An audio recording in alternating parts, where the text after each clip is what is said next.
Là, il y a une grande hypocrisie chez nous. On a l'impression que les jeunes, on leur parle que de chasteté. On a l'impression que le gars, peut-être, il est pubère à 12-13 ans, il se marie à 30 ans. Donc de 30 moins, allez, 13, ça fait quoi? 17 ans. Et vous pensez que pendant 17 ans, le gars, c'est une pierre, il ressent rien en fait. Il n'y a pas de tentation, il ressent pas, il est...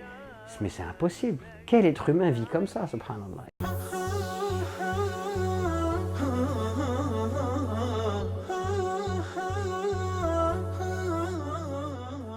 Le désir, c'est qu'on ressent l'envie d'aller vers une personne.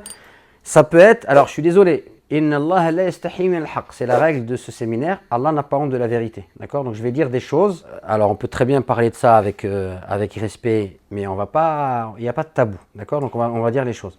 Moi j'ai des jeunes filles qui n'ont aucune expérience des jeunes filles qui n'ont aucune expérience de ce que c'est que la féminité, le corps, la sexualité.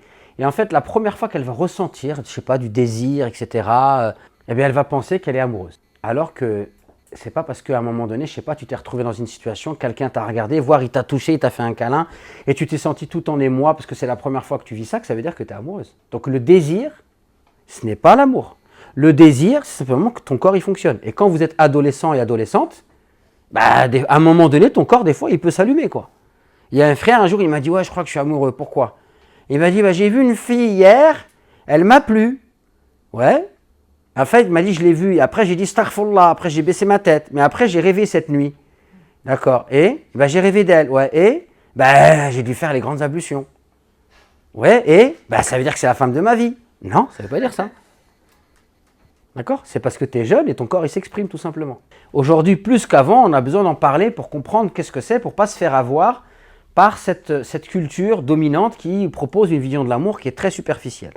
Donc tout d'abord, la sexualité, ce n'est pas un sujet occulté par le Coran. Le Coran, il parle de la sexualité et l'homme n'est rien d'autre que le fruit d'un rapport sexuel. Et le Coran nous le rappelle clairement, celui qui a créé le couple du mâle et de la femelle à partir d'une goutte de sperme éjaculé. Moi, je veux comprendre qu'est-ce qui fait que le statut de la sexualité dans le mariage, c'est une bonne chose et que l'islam nous dit que la sexualité hors cadre du mariage, c'est pas une bonne chose. Pourquoi?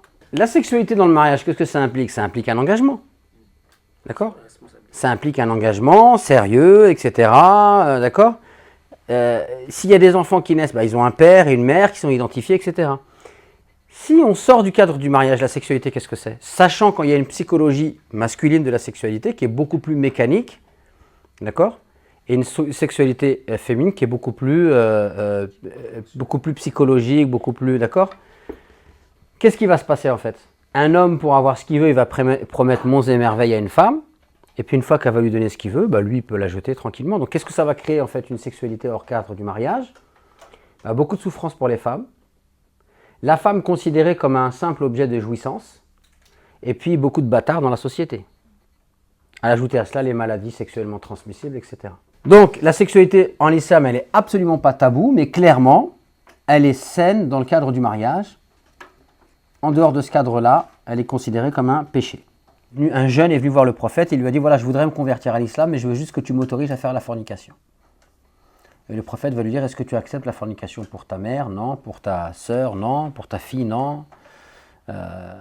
Pour ta femme? Non. Et il lui dit, bah, les gens non plus, ils ne l'acceptent pas. Et donc, le prophète a mis la main sur la poitrine de la personne, il l'a invoqué pour lui et il s'est converti à l'islam, il a délaissé la fornication. Ça fait partie des péchés dont Allah accorde un châtiment dans le Coran, dans Surat al-Furqan. Et on sait que les péchés qui sont stipulés dans le Coran et dont on y associe un châtiment, ça fait partie des péchés graves.